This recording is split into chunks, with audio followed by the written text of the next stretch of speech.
Okay, so the next session is called Women Up. And in terms of talking about fixing leadership,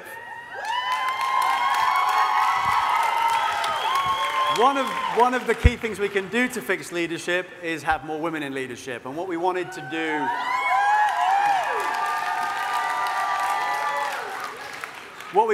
is have a special session dedicated to talking about how we can empower and encourage women in leadership. And you often hear Kate talk about how I've given her this no...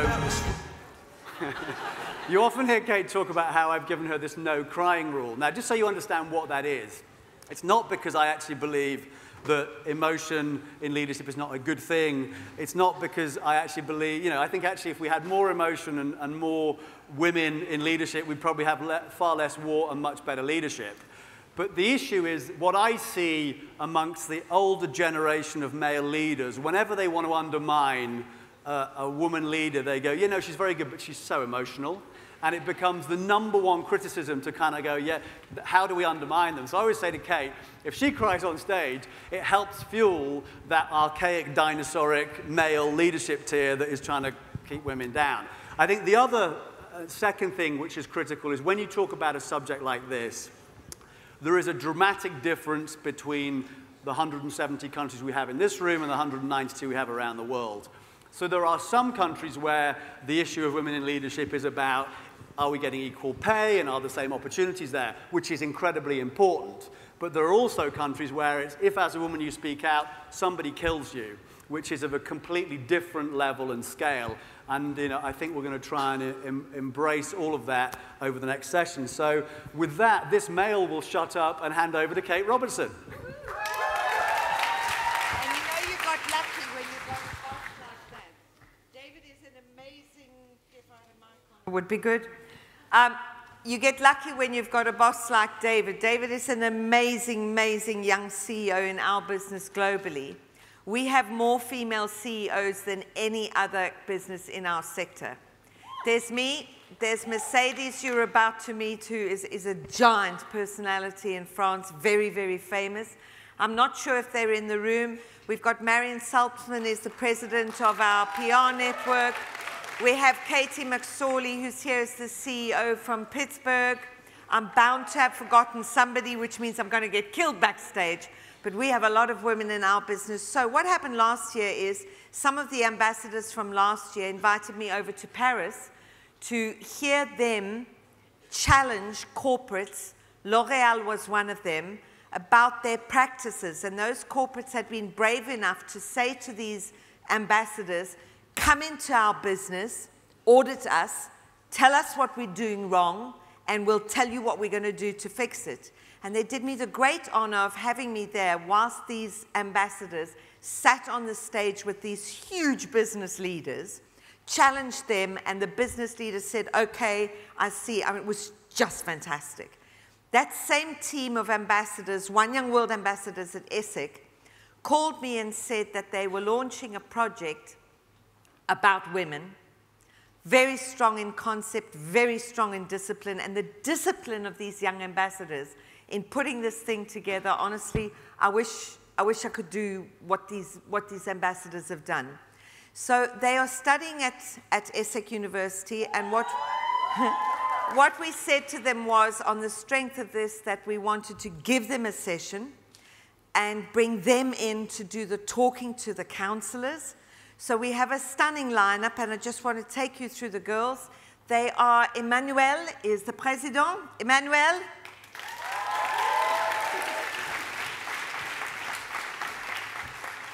And there is Marine is the vice president.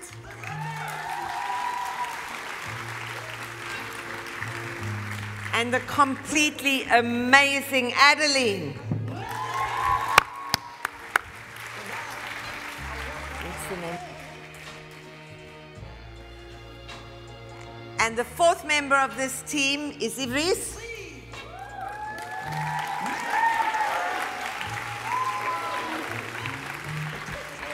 Now, I think as a leadership ratio, what do you think?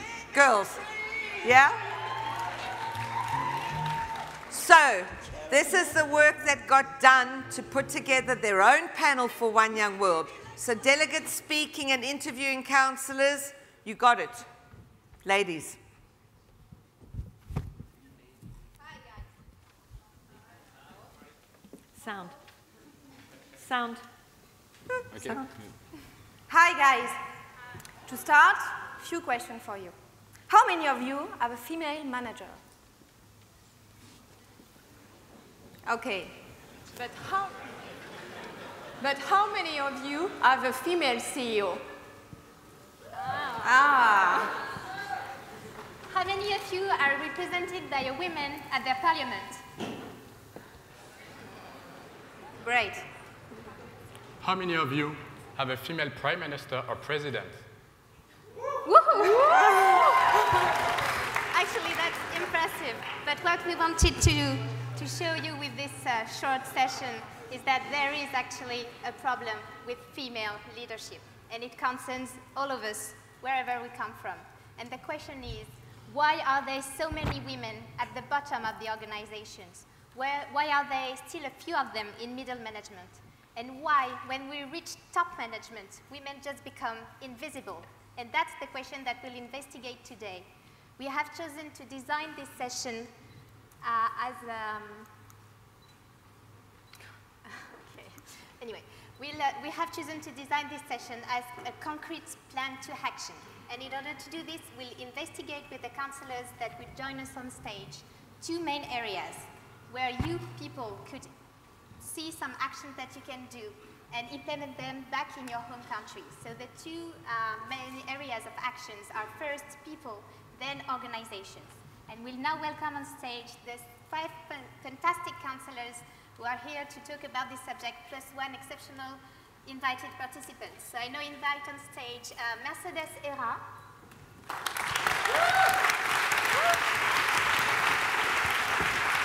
C'est bien, du laisse. Christine O'Krent.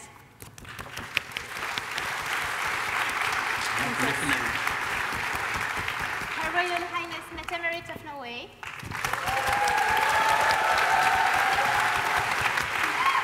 Jennifer Corriero.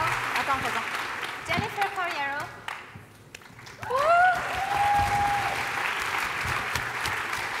Carol Stone.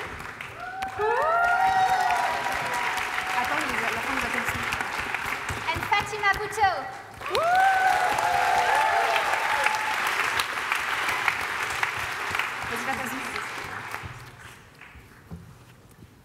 So we'll get the session started with an introduction from Fatima Bhutto.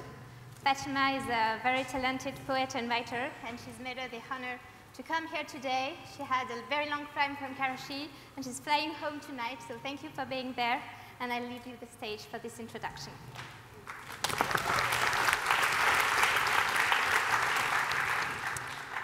Well, thank you, Adeline. It's an honor to be here with all you inspirational delegates in this wonderful panel on stage, giving the introduction to female leadership. When talking about things this big, it's tempting to come up with a one-phrase-fits-all summary for female leadership. It's tempting to say things like, women make better leaders than men. Women are more politically galvanized than men. Women are smarter than men. But the problem is that I'm pretty sure only one of those is true. The bit about women being smarter, obviously. And also, that's just not how the world works. The world works in a far more subversive and dynamic way. So I'm going to very briefly talk to you about two things. I'm going to leave it to the rest of the panelists to talk to you about women in business and women entrepreneurs, and I'm going to talk to you about the good and the bad when it comes to leadership, about women outside of power and women inside of power. So to start with the good. Outside of power, there are huge gains to be had from female leadership. Women raise communities.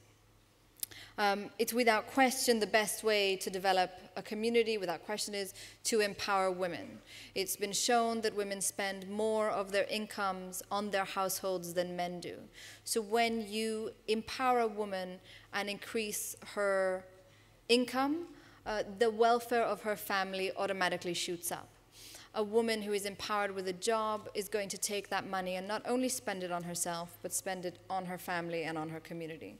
So as she does that, you see certain things almost automatically. You see education rises as she spends money to send her children to school. As education rises, you see health improve and increase. As health and education improve and increase, you have things like more hygiene awareness, reproductive health awareness, and then you see life expectancy rise. A woman's success is almost always going to benefit not just herself, but a larger network of people. It's going to benefit her family, her neighborhood, and possibly even her society. You see also, and you'll hear more about this, I'm sure, in a minute, that women make more responsible entrepreneurs. They repay loans more diligently than men. They are medium-term thinkers, as opposed to men, sorry again, who are short-term thinkers. And just for the record, nobody thinks long-term, so let's not get too excited. So while men are thinking short-term and they're focusing on profits today, women are looking at the tricky challenges to get through the future. We could take from that a woman's way of looking at the world is through future generations and through the immediate world around her, whether it's her neighborhood or her community or her immediate network. And we can even go further than that and say that women have longer time horizons than men. Men influence the present, but women influence the future. In this way, then, you have an inherent disposition towards leadership. In this way, women are already leaders, and they embody not just leadership qualities, but they embody progressive, sustainable leadership qualities. And this is on the ground. This is when we talk about the powerless, when we talk about women outside of power. But when we look at women inside of power, we see a different dynamic altogether. And what we really see within the confines of power is that there is less that separates women from men. I'm going to take Bob Geldof's suggestion, which I'm sure everyone has, and just be unreasonable here, because you can't only have good things told to you. So for the bad news, if you look at, I mean, this is not the bad news, but we'll get to it in a second. If you look at the world's 5 most populous Muslim countries, you find that all those countries, though you may not expect it, have had female leadership. They have all had female heads of state, presidents, and prime ministers. If you look at South Asia, where 1.5 billion people reside, you'll find that all the countries in South Asia have had women heads of state. You see the same trend replicated in parts of East Asia. And these are not flukes. These are not one-off women leaders. These are women who are elected repeatedly, consecutively, and continually. The problem is that in every single one of these cases, in literally every one of them, you find that these women all belong to political dynasties. So they are all the wives, daughters, mothers, sisters of former male leaders. That might not be so disturbing, but what you find more disturbingly, in most but not all of these cases again, are the twin menaces of corruption. And when I say corruption, I don't mean minor, but major graft, and the use of violent force. So wars, occupations, invasions have been as easily started by the 20th century's female leaders as by their male counterparts. Women do not inspire peace just by virtue of their gender. This idea of the no crying rule that David brought up earlier, they don't cry, they make other people cry in many cases. Another example of the 7, and maybe a more recent one, of the 7 American soldiers tried for abusing prisoners in the infamous Abu Ghraib prison, 3 of the 7 were women. In fact, one of the ringleaders, Lydia England, was a woman. And apologists said, well, this is not really a case of gender. If we had more women in that situation, if we had women in higher positions, the humiliation and the torture that one found at Abu Ghraib could have been averted, except that that's not true. The head of the Abu Ghraib prison And in fact, the head of southern and central Iraq's 15 other prisons was a woman, General Janice Karpinski. Power is a transformative force. And as women especially, we cannot afford a lazy, feminist international approach to power, which is to say that all women make better leaders simply because they are women. That's not true. History doesn't support it. It has to be about the quality of leadership rather than the gender. And power being a transformative force, women are as easily transformed by that power as men are. So I think what I'd like to put forward, what I think especially the amazing women that I've met at this convention center, what I think we need to be very vigilant about is the fact that gender can never be a substitute for ethics. Gender can never and must never be a substitute for the principles of justice. It can never be a substitute for a commitment to nonviolence or to progressive policy. And women fight battles on numerous fronts. Whether we are inside or outside of power, women fight on the home front, they fight in the workplace, they fight in politics, they fight in front of the law, they fight for liberty, they fight for equality, and they fight for safety. And it's not enough that we as women fight all these battles, which we must. And it's simply not enough that we win them. But whether we are inside or outside of power, we must ensure that we fight ethically. Thank you.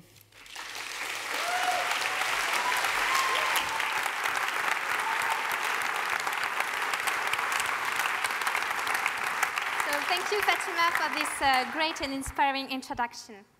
To go further, I would like to introduce you to Emmanuel and Maureen, who are going to present to you the project Women Up that we run after the first One Young World Summit, and it gives you a hint at what you could concretely create after the summit if you're interested in those subjects. Okay. Thank you, Adeline. So to begin with a global idea, Women Up is a club that aims at create bonds between young, highly educated female students and existing professional feminine networks within companies. But how did this project come out? Women Up was created by us four at the beginning of 2011 after a consulting mission on women in leading positions at Deloitte. By the way, we just would like to thank all the team in Paris, and especially Alexandre, Anne-Sophie, Marie, and Anna for their work. Let's come back to the mission and the origins of Women Up. We had to understand during the mission and explain why women are not well represented in the top management. For the mission, we proceeded in 3 steps. First, we did a benchmark to list existing policies or initiatives in favor of women. Second, we conducted interviews at Deloitte, all hierarchical levels, men and women, in order to identify obstacles in the organization. Is it due to the corporate culture? Is Deloitte a company designed by men and for men? And finally, we also conducted interviews in EPWN network, which is a network between companies, to identify best practices to promote women's careers. At the end of our study, we highlighted 3 main conclusions that could explain the lack of female representation in the top management. First, a strong involvement of the top management is essential to the success of policies in favor of women, a very strong involvement. Second, you men, you have to be involved. This is absolutely crucial for the simple reason that today, you men, you have the power in organizations. Sorry, girls. And third, we also identify a psychosociological factor. Women censor their behavior in the professional area. This means that they find it difficult to create bonds in the organization and to be visible. Indeed, all the women we've met, they all testified that they realized the lack of visibility after 5 to 10 years of professional experience when they had to choose between personal or professional objectives. Unfortunately, at the same time, they understand they don't have the tools to access to the top management. especially when affiliation to professional networks plays a more important role than technical skills to get promoted. As a result, visibility is vital in business, and women are not aware of this at the beginning of their careers. So through our mission, we've realized that there are many initiatives or networks that already exist, emerging from both the private and public sectors. Thus, we have to capitalize on existing without starting from scratch. We also had the chance to integrate a real network during 6 months, Capital Féminin at Deloitte, that allowed us to understand that networking is a skill that all women need to acquire if they want to manage their career. And the problem is that young graduates do not measure it. So today, our mission with Women Up is to act concretely to contribute to a collective awareness by transmitting these findings to you, our fellow students, about the challenges of building a career as a woman, and also to stand out a new generation of female leaders.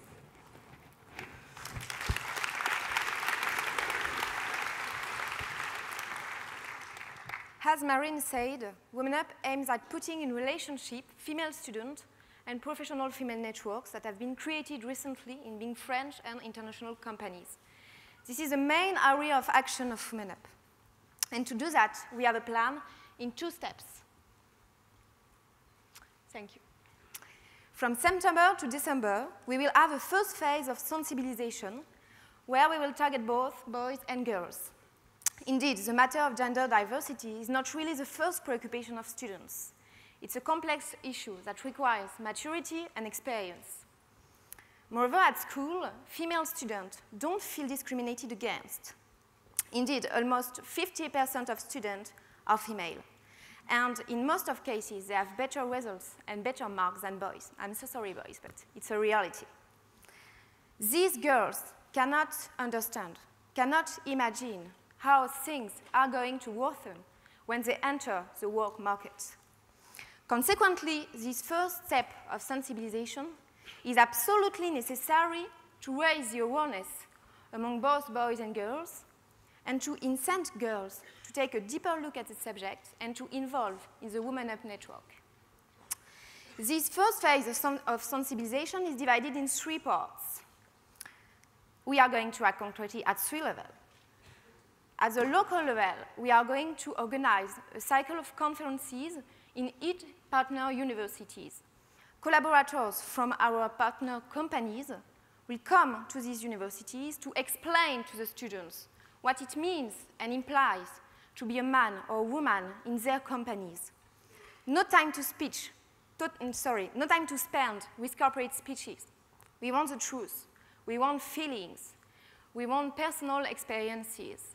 We want the students to identify with these alumni who are on stage.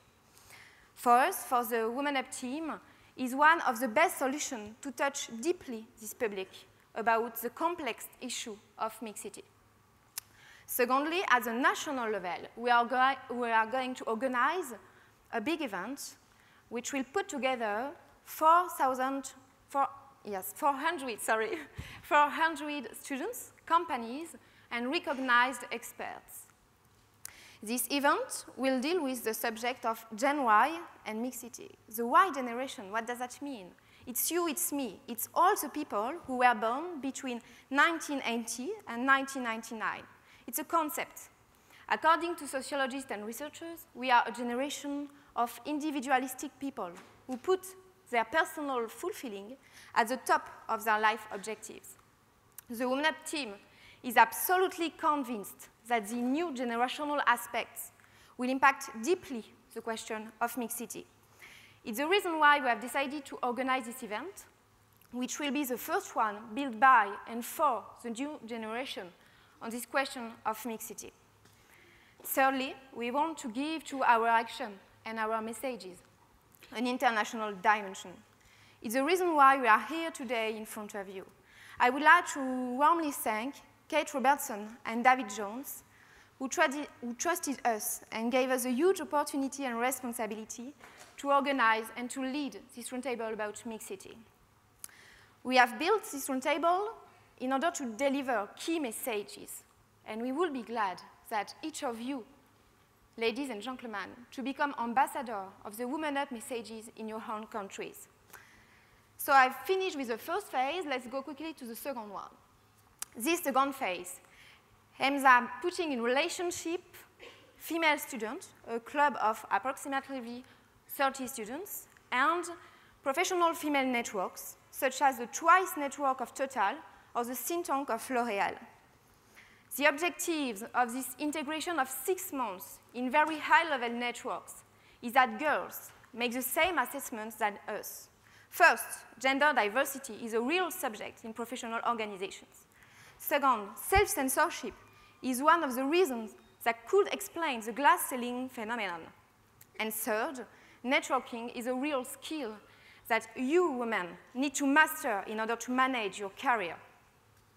And to finish, just a last slide to show you how Women Up positions among all the actors, private and public, that work on the question of mixity.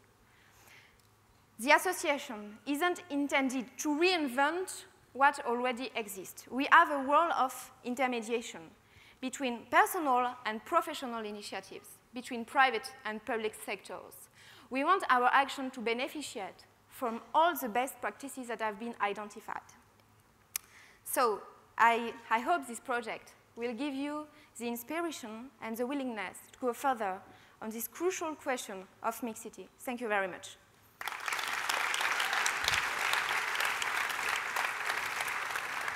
Thank you, Emmanuel. So we're now moving to the actual roundtable. As you've seen, we have 6 fantastic people here who are going to talk to us about the question of female leadership and give you concrete recommendations. And we'll start with the first part of the roundtable. We'll act on people. And obviously, we'll first act on women, because women are at the heart of the subject, and they're the most legitimate to tackle the issue in the first place. As Emmanuel and Marine said, women face all kinds of barriers when it comes to build a career. They face external barriers that prevent them from rising, but also a lot of internal barriers because they don't know how to build a career. And to a certain extent, networks have proven to be a very efficient tool. And that's a question we'll ask to Carol Stone. So Carol Stone is an amazing woman who started as a secretary at the BBC and ended up as the producer of the flagship programs of the channel. She also went on and created her own firm, YouGov Stone, and she's now the managing director of it.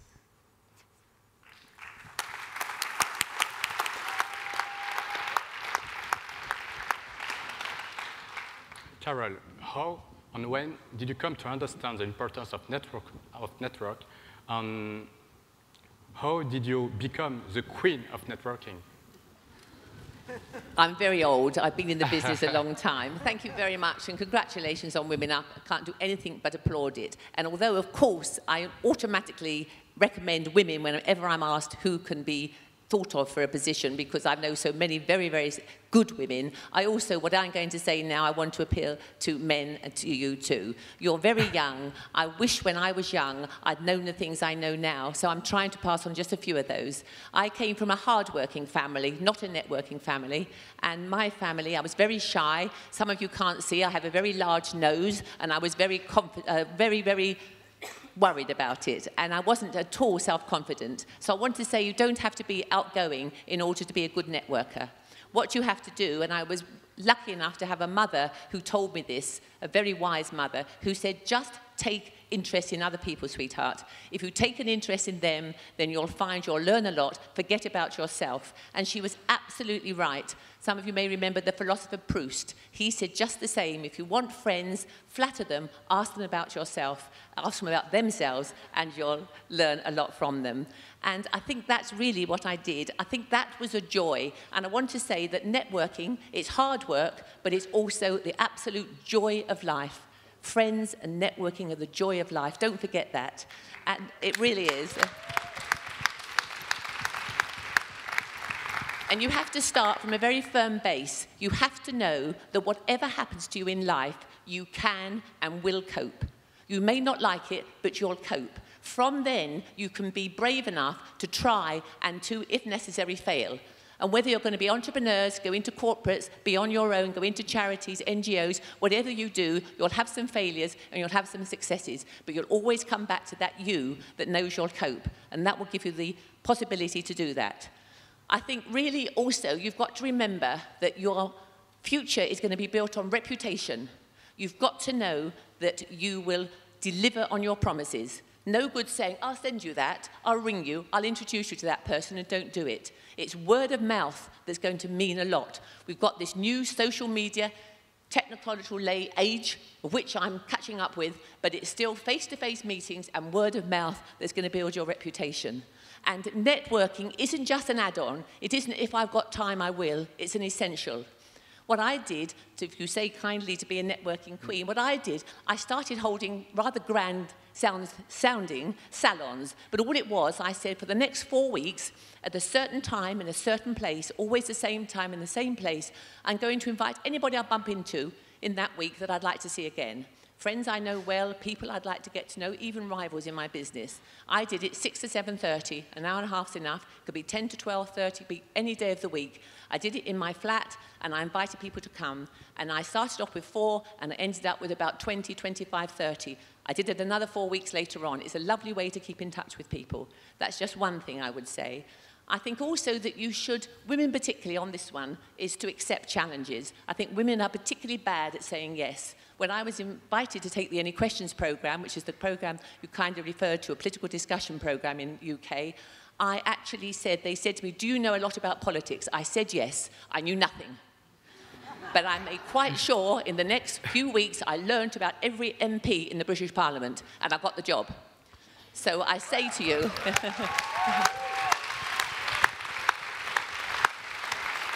And another thing is, it is often the things you don't do in life that you regret. Even if they didn't work out, do take a chance and do have a go. It's very, very important that you do that. And another thing is, don't bear grudges. It's not worth it. I go to bed at night, I think of anything that's worrying me, anything I can do anything about, I make a note, anything not, I wipe the slate clean. That goes for boyfriends or business partners or girlfriends.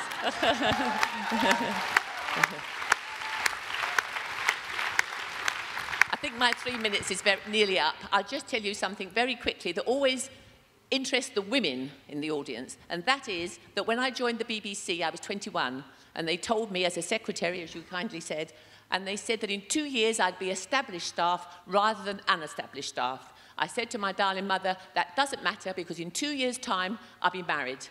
That was when I was 21. 35 years later, when I was 57, the first man asked me to marry him.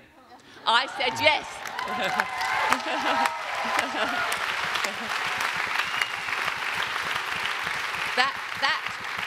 That was 12 years ago. I'm in my 70th year. You're in your prime of life. I wish you luck.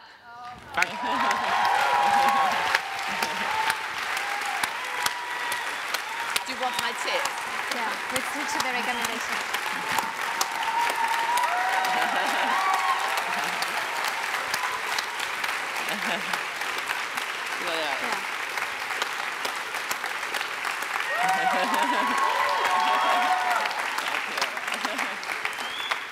So thank you so much, Carol. Just before we end, would you share a concrete recommendation with the delegates about networking?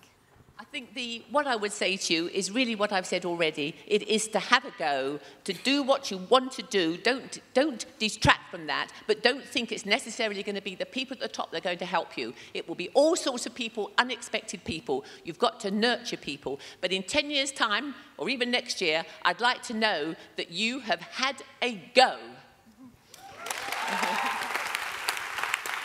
Thank you very much, Carol. So we've seen that women can progress through mastering the art of networking. But we would like to say another thing about this fantastic board of counselors. If you have a look at them, you might notice that maybe something is missing. And actually not something, maybe someone. And it's a man. So we've decided to invite a surprise guest to this fantastic event, and is Jean-Paul Legrand. He's the Director of Diversity at L'Oréal, and he's going to tell us more about how men should be involved in actions undertook in favor of women. So maybe we can run the video. I think that it's very important about all this kind of matter to speak both with male and female. I think that during years, it was not a subject. It was only a subject during the last 10 years for ladies only, because for a question of the way of acting, the way of thinking about this type of subject, it was not at all focused on male. It was only the women by themselves. They need to find how they can fight, how they can enlarge their action in a company, how they can climb up at the top of the company, how they can reach these kind of responsibilities. It was not at all for the male. It was, you are in a difficult moment for ladies, and you need to find by yourself how to succeed in a company. I think that it's exactly the contrary that we need to do. Why, for example, in L'Oréal, I'm in charge of the diversity subject, and in some case issues. It's related to the fact that I'm totally convicted that because I'm a white male of 46 years old, it's important for me to pay attention to this matter because I am exactly the image of the majority. So I am an executive manager of a French company working in the world with my blue eyes, white skin and blonde hair, and in charge of this subject. And why I'm in charge? Because in L'Oréal, we want to demonstrate that the majority need to pay attention to all the minorities, because it's too important not to delegate to other minorities, say, solve your difficulties by yourself, do your best. For example, to have a role model and only ladies and not male. Recently, launched, invented by Danone, there is a very innovative innovation. The name is EVE. It's a mix of a network of a training. It's outside. It had been done during the last winter in Evian with people of the world, different kind of people, not only manager, not all coming from companies, but coming from different horizons and coming from different ideas and different point of view. And it was very important for the people there. It had been perceived by ladies from L'Oréal, but also by male, because in this kind of meetings, in this kind of training, it was not only ladies, it was done, the name is Eve, it was done in order to demonstrate that it's possible, that there is this kind of, because one of the crucial ideas is this idea of role model, and to demonstrate how I'm able to manage both, I am able to manage my life and my professional life, how it's possible because I'm a lady to be at the top of a company, at the top of a factory, or at the top of the purchasing, or at the top of anything, but at the top of something because I'm a lady, I'm not discriminated at the beginning. And especially because I am not auto-discriminated, because by myself, due to my education, due to all the vision of the society, it's impossible by definition because it's only related to what a man means as an image in order to manage ladies by definition. My point is more now, it's great to speak a lot, it's great to act more and more, but it's so important to report, to give concrete signal at the community about I come from this objective, and I'm going to fit it. For example, on the French market, it's a common sense to explain that there is kind of 15% gap. In L'Oréal, it's 3%, and the objective of the company in the next 2 or 3 years is to say 0. But we need this kind of commitment coming from the leader in order to say we are doing that, and after we are responsible of the target. Not only blah, blah, blah. The time of the blah, blah, blah, it's over.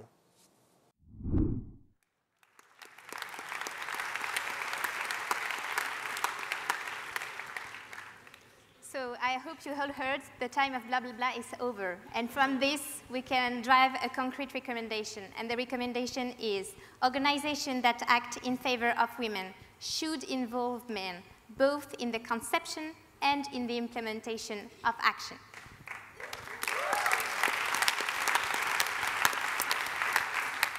So far, we've seen how we could act on women and how we could act on men. And now we're going to see how we can act on women and men together. And we'll do it through the use of these new technologies. Because we've seen during the summit how we're a super connected generation. And we want to take this super connection to a new level, and that's what we'll ask to Jennifer Corriero. So Jennifer is a social entrepreneur. She's also the founder of Taking It Global, a network that has enabled people from all over the world to interact together, and she'll tell more about the power of this great connectivity.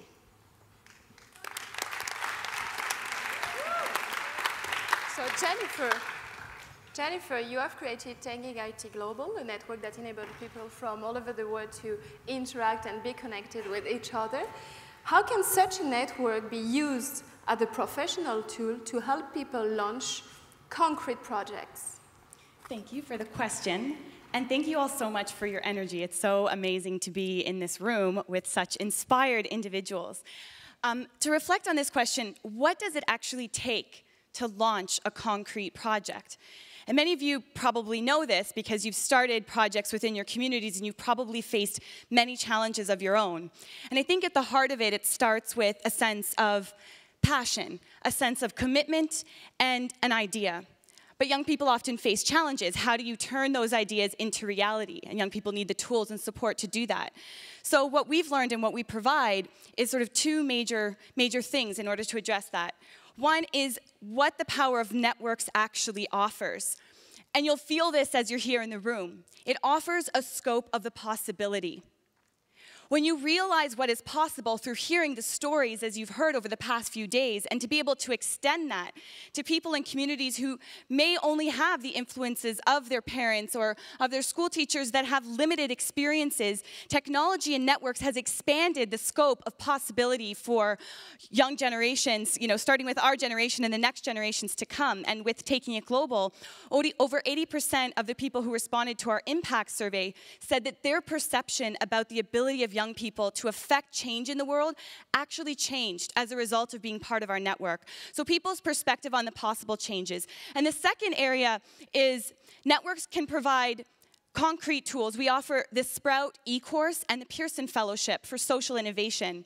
And so it's designed to help develop the tools and the skills that are necessary to really launching a project, skills related to planning and designing and connecting and evaluating. And alumni of the e-course can apply for a grant and they receive mentorship opportunities.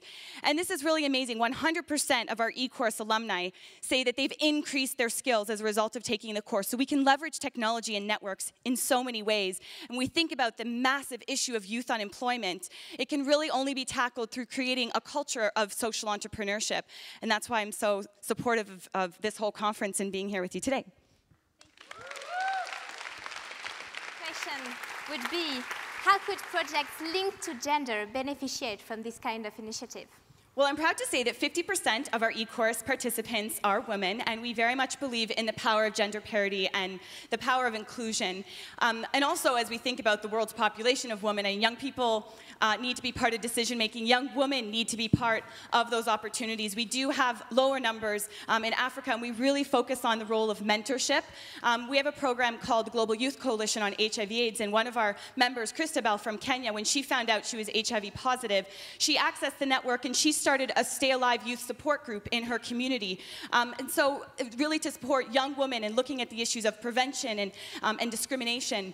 We have a member from Uganda, Edna, and she started a self-help foundation, and she provides training for young girls who've been affected in northern Uganda in post-conflict areas, and she's also helped to create educational programs for women who've been widowed. And so women's empowerment comes through education. We also have a young man, Pankaj, from India. And what he's done is he's created something called Made in India to look at housekeepers and the rights of women who work in homes to ensure that they have access to health care and safe employment and health care benefits and contracts that really allow them to develop economic opportunities, but to take on the roles that they have back home with children or taking care of the elders. So I just want to kind of share this reflection to reflect on how important it is that we support women in women's empowerment and to commend and thank the women who have had an effect on our own lives. I think every day I give gratitude for the women who I'm in touch with, whether it be through my own mom or through people that I've met at conferences such as this that have inspired me, but also to give thanks to the men who recognize and value women as equal partners. Thank you. And before we end, would you like to share with the delegates a concrete recommendation about how they could tackle these issues? So what I've put together is that delegates should access networks that offer powerful opportunities such as skill-building experiences and meaningful communities of practice towards supporting action projects. Thank you very much, Jennifer. So together, we have seen 3 concrete recommendations that can lead to actions about how we could act on people. And now we're going to see how we can act on society. So we've decided to divide this into 3 parts. Indeed, we all interact within organizations. We can act within society on a large scale, within countries on a medium scale, or on a smaller scale within firms, NGOs, or organizations. And we'll start by having a look at society. Women and men are impacted by the way society pictures women, and the media play a huge part in this shaping. Women in the media, wherever the part of the world you come from, are frequently portrayed as stereotypes, and these stereotypes do have a consequence on how men and women act and behave in real life. And this is what we're going to ask to Christine O'Krent. So Christine O'Krent is one of the most famous female journalists. She has been one of the first female presenter of the top news in France, and we'll ask her about the power of the new media.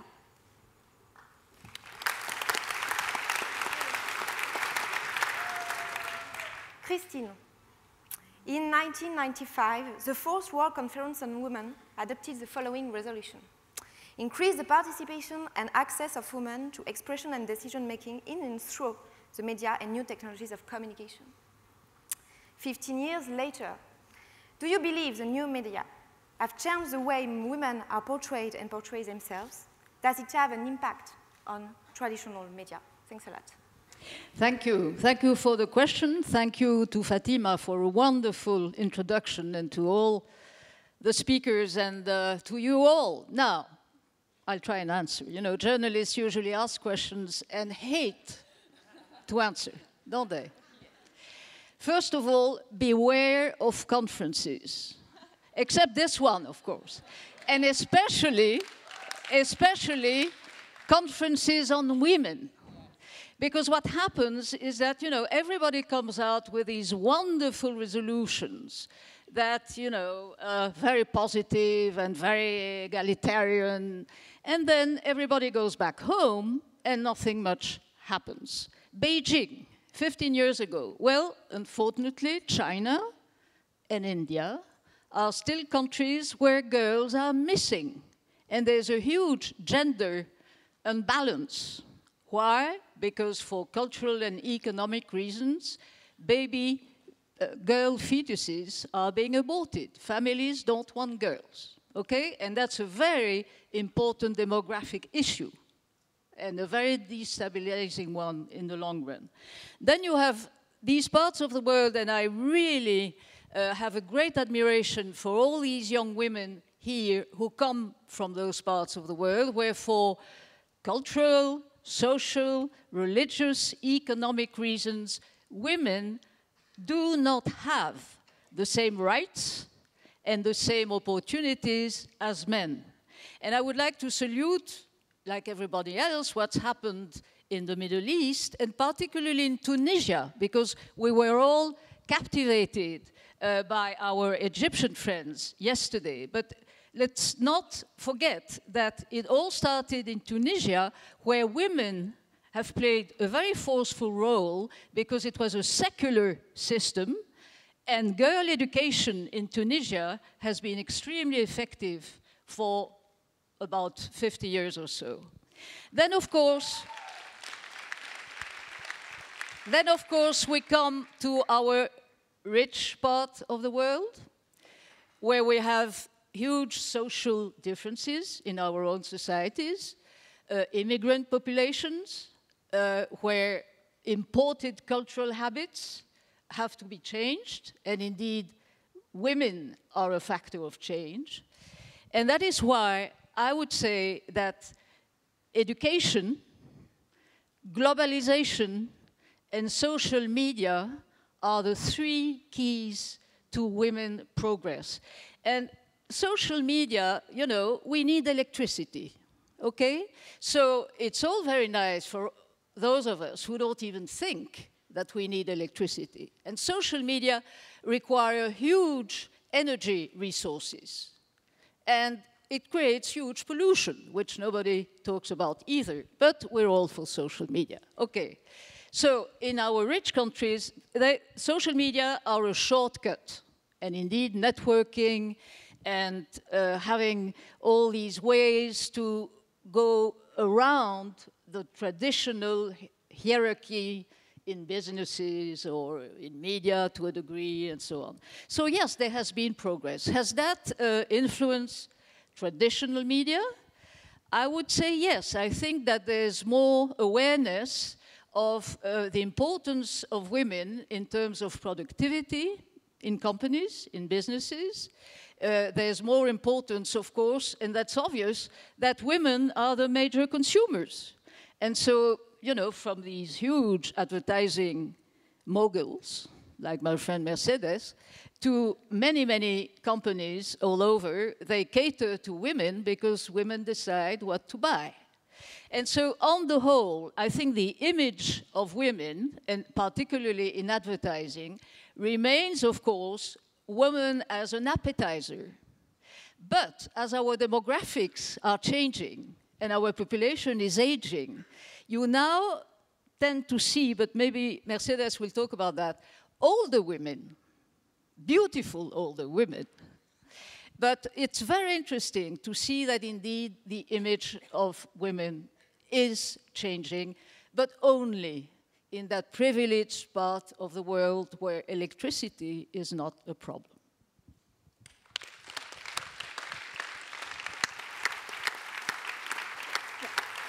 Thank you very much, Christine, for this. Would you have a concrete recommendations to share with the delegates? Well, of course, I think we all have to work to improve the image of women. And I wouldn't say to present a neutral image of women, I would say to present a positive image of women. And as Fatima said, women are the builders of their communities. And that is true all over. And I want to encourage young women to dare and to be obstinate and to they are the masters of their own lives. And I'm worried that even in Europe, we see a younger generation of women who, you know, think everything is normal, you know, and they have the rights and they can choose. That's not quite true. I think women always will find it more difficult than men. And I would like to end on this wonderful quote from a great French journalist from the last century, who once said, "There will be perfect equality between men and women when a blatantly incompetent woman is appointed to a top job."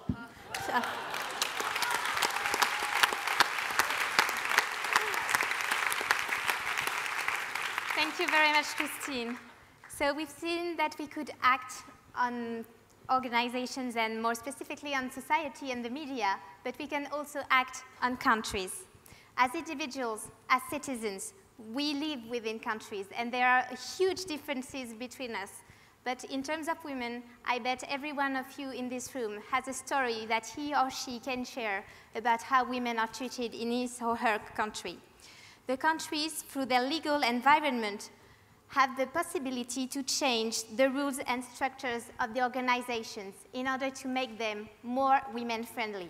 And there's a country in the world, that is Norway, that has acted very early in favor of women through legal.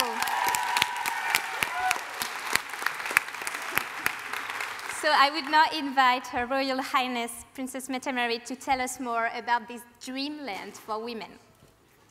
Hi, everyone.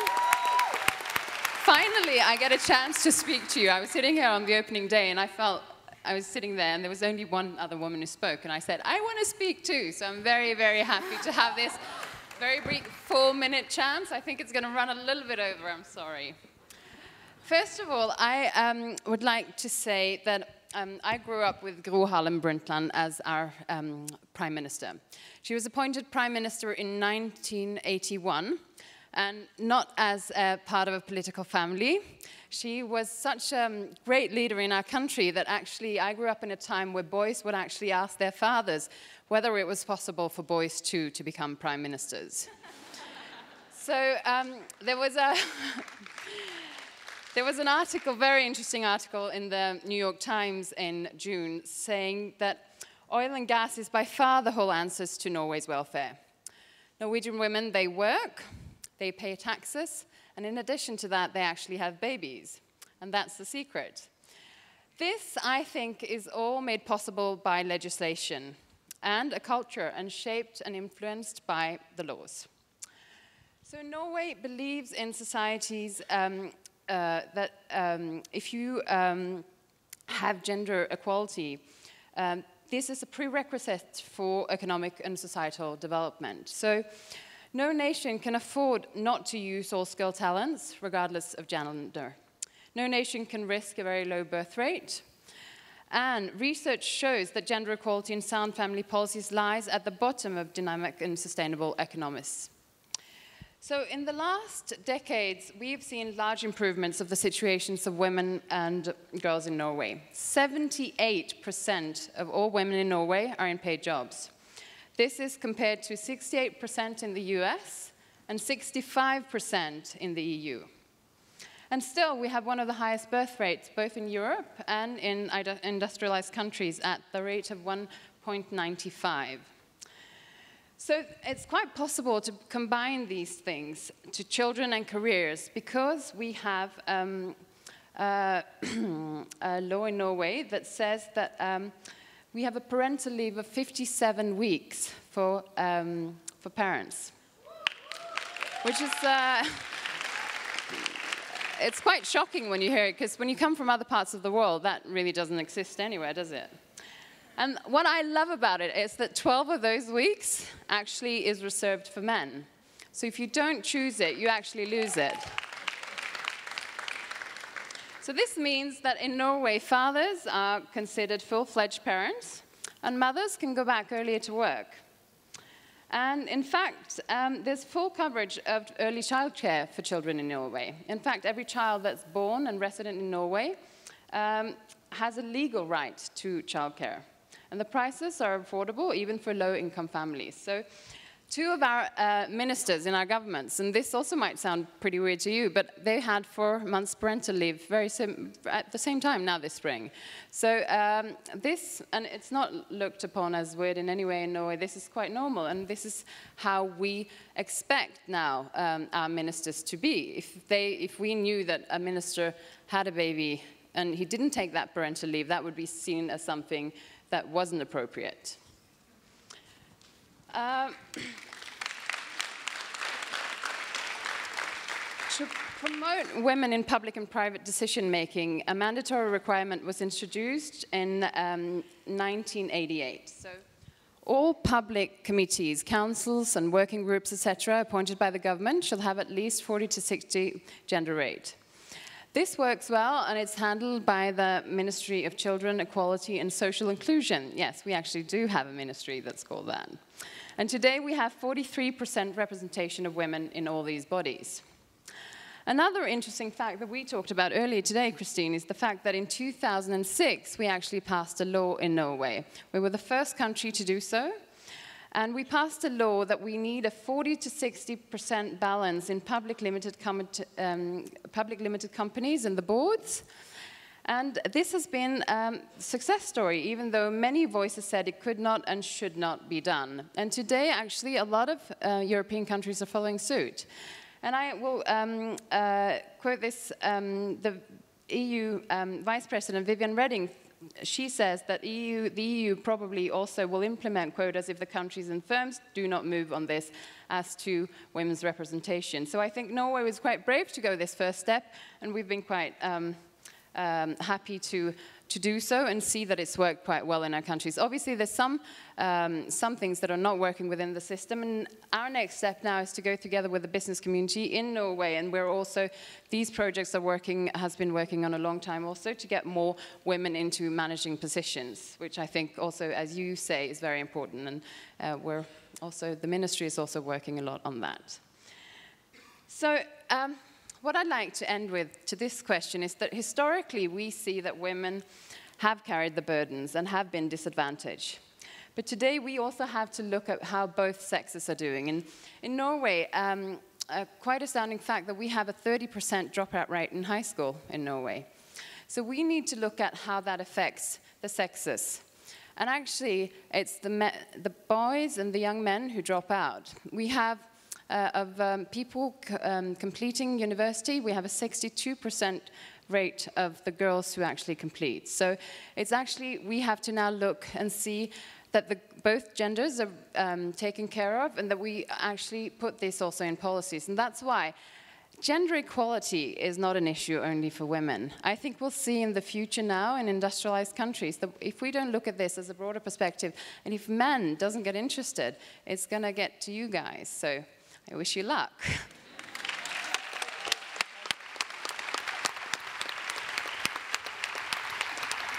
So thank you very much, Your Royal Highness. And I think that after that, a few people are going to ask to become citizens of Norway. So keep it quiet, please. Before, would you have a recommendation that you would like to share with the delegates? Well, I would make sure that the leaders of your country acknowledge that the inclusion of women in all kinds of leading positions in business, in politics, in the public sector is simply good economics and promotes a country's development. So, yes, that's my recommendation for you. Thank you very much. So we've seen so far how we could act on the society, how we could act on the national and legal environment. And we'll end up this roundtable by acting on smaller organizations. And by smaller organizations, I mean firms, I mean universities, I mean NGOs, basically your professional environment. And these organizations do play a huge role in improving the position of women because they have the power to make their people conceive and implement actions. And luckily for us, more and more of them do. And we'll ask Mercedes Serra to tell us more about this issue. So bear with me, because Mercedes Serra is the executive president of Euro-RSCG Worldwide. She's also the president of Euro-RSCG France, and she's the founder of BTC, who was ranked the second best agency in terms of creativity. So Mercedes, please come with us. I move, I go there. I move because for me it's very important to have the possibility, the opportunity to speak with you today. And it's difficult for me because never I present in English. I write everything to have the capacity today to be clear. Because this subject is a complicated subject. When I was 20 old, I didn't believe that there was a gender problem in the world. As a young woman, I felt confident, powerful. I thought I had a huge potential, and there was no barrier to my energy. I only realized that there was a problem a bit later, when I started working and when I discovered women's life, both at work and at home. The famous double life. I have 4 boys, no girls. And it's a job. It's a true job. And, okay, first perception is my life is not exactly as the life of men's life. But only realize it's different when I see my male partner, the ones we were at the same level as I was, were much more paid than I was. So the first thing I want to tell you, because I know some of you might not be convinced, there is a gender problem in the world. And I couldn't want to talk about the executive woman in Western countries. The gender problem is massive, it's universal, it's everywhere, it's a lot of fields. For those who do it, I would just like give some quotes, some figures. The facts are very important. Sometimes when I speak with politicians in French, I said there is a problem. They said, which problem? I don't know which problem. See the quotes. Women, I would like just to have the slide. Thanks. Women, these figures are figures, very, very recent figures. 2010 World Women Report said women achieve 60% of the work in the world and earn 10% of the global revenue. The average share of women in parliament all over the world is 17%. The third of the 74 million of the illiterate in the world are women. Last but not least, the prevalence of physical violence on women is a lifetime 14 for Mexico, 14.7 in Costa Rica, 37 in Germany, 48 in Australia. It's not just in other countries, it's in every country. I don't say it's not improvement, there is. In education, you know, in health, there has been significant progress and there is room for optimism. But if we want to be realistic, if we don't just be optimistic, we want to share with you two deep convictions. First belief, it's only the beginning of the journey. We can't be satisfied with this. We can't accept to stop where we are. We need to keep a rebellious state of mind.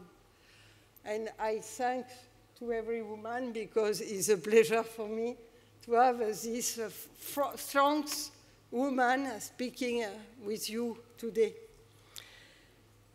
We shouldn't forget that women are getting out of, like Roland Barthes said, a millenary slavery.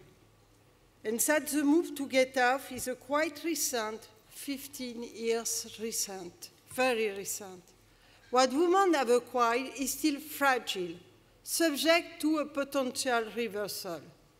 So I want to say to today's girls, but also, I want to say to boys, girls, their feminism. The feminism is not a question of gender. It's for you girls, it's for you boys. You cannot accept the world is not a world of equality. The first equality is the equality of the half of the population. Second feeling, very important for me, I believe in a mixed world. For me, gender diversity is key for the future. Gender diversity is not a question of women. It's a question of mix between women and boys. It's true, because we have the history, that there are cultural differences between men and women. The way they think, they act, is not exactly the same. I strongly believe that differences are enriching and fruitful. It's true for mixing characters, mixing talent, but it's true for simply mixing men and women. Companies which have good rate of gender diversity in its highest level perform much better. The most recent study from McKinsey said more than 56% of EBIT. I recommend for your performance to put girls and boys in your companies. So avoid gender specialization at work. In fact, there are very few disciplines that request gender specialization. But I am very anxious when I see that some jobs are mostly feminine or mostly masculine. In France, education has become mainly a female occupation, and it is a problem. It's not normal. As children, it's just in relation with women. It's not a normal situation. Female occupation lose value, are less paid and less respect. In my company, my main concern is to maintain a good gender balance. If I let things go their own way, I will have only women in my communication company, because communication is less pay than consulting, and I have just women. So I struggle to hire men. And this is also a way to defend women, to work for a balanced world. Bian believes that would be my recommendation to achieve this mixed world as this equality I dream of.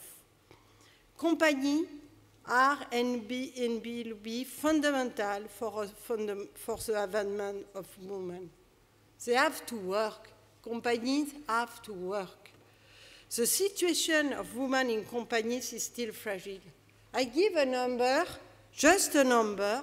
You have to remember this number. 500 largest corporations in the world, only 30 female CEO. To be CEO for a woman is a miracle. I would like to stop with the miracle.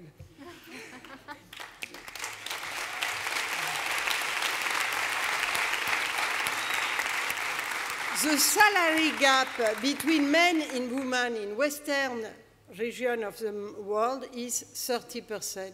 Please check your salary, check. This is back what I spoke about fragility. And the temptation is high to send women back home or dedicate them to the job of minor value, considering them as an adjustment labor force. Considering this, I think we have a strong responsibility in our companies. It requires a permanent attention if you want it to happen. We need to implement a true strategy, a true policy.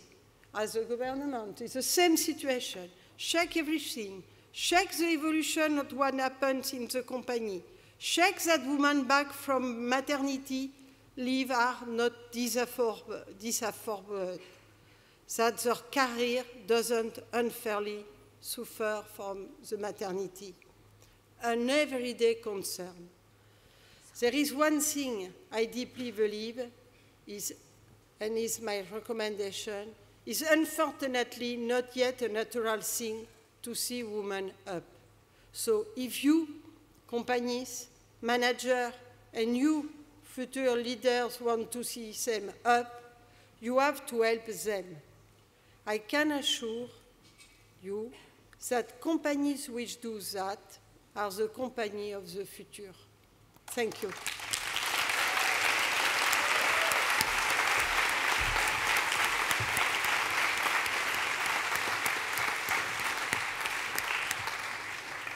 So thank you very much, Mercedes, and everybody, please shake up your companies. So we're reaching the end of this roundtable, and it will now be time for Women Up to commit. And I will leave the stage on that to Idris. But before I do, I would like all of you to give a huge round of applause to Idris, because he's not only been the only man staying on stage for the last 45 minutes, which is good, but he also managed to survive it, so well done.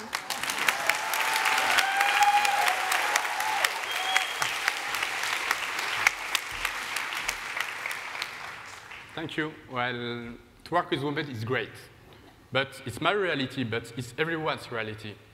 As you heard, each counselor here represents a real dynamic to improve the role played by the women in the world. So we would like to sincerely thank Fatima, Carol, Jean-Claude, Jennifer, Christine, and Your Royal Highness Metemerit and Mercedes for their insights and commitments.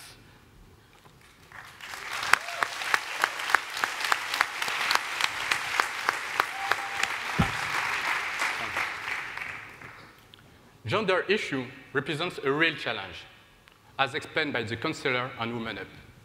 But we are not only here to talk about this subject. No more blah blah. Now it's time for action. So we would like to commit to accomplish 3 actions. We have decided to state in front of you our commitments because it represents for us a real contract. Let's go. First commitment.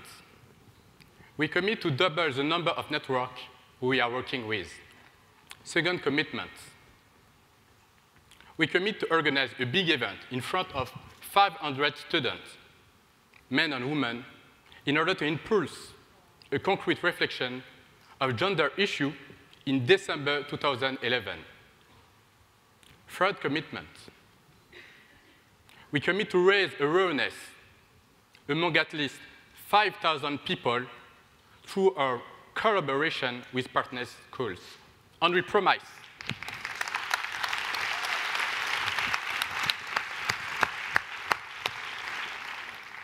promise to be back at the next summit to testify our achievements.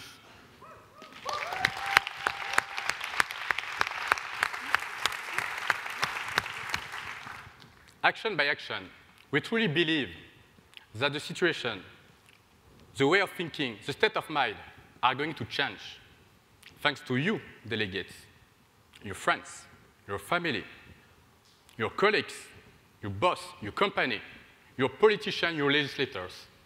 It's our collective responsibility to have an attitude that supports gender diversity in our professional and personal lives.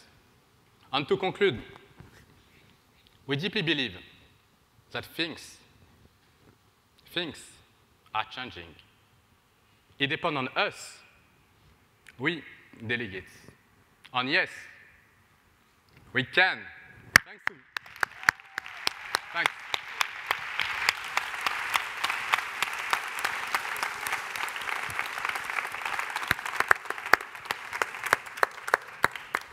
So I think if we ever wanted an example of why having more brilliant women in leadership is a good thing, I think that panel is it. If we could give them a massive round of applause. Thank you. And Idris. Thank you very much. Can you stay on?